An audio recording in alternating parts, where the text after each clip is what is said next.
everyone! So, andito kami ngayon sa Aeon Mall and meron ako na grocery kanina and sabi nga dito sa Japan ay safe na bansa and let's see kung gaano nga ba ka-safe dito. So, mayroon ako na grocery.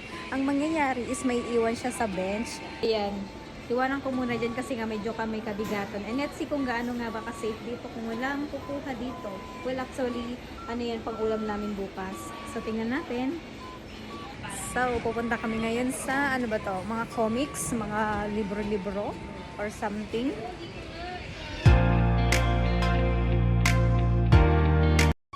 Six hours later. Yan, tapos na kami mag-ikot-ikot dito sa mga books na to. So, babalikan na namin yung bag. Tignan natin kung naandun pa. Patay talaga ako nito kung nawala na. Patay talaga ako. Tignan natin.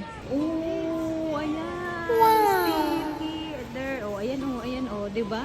Gaano ka-safe dito sa Japan. Saan ka pa? Buong buo. Parang hindi pa ginalaw. Oh. Hindi na Oh, diba? Yan, ganyan kasi dito sa Japan. Diba? Katalagang pwede mong maiwan. Tara. Pwede mong maiwan yung gamit mo Yan. nang walang kukuha. So, yun lang.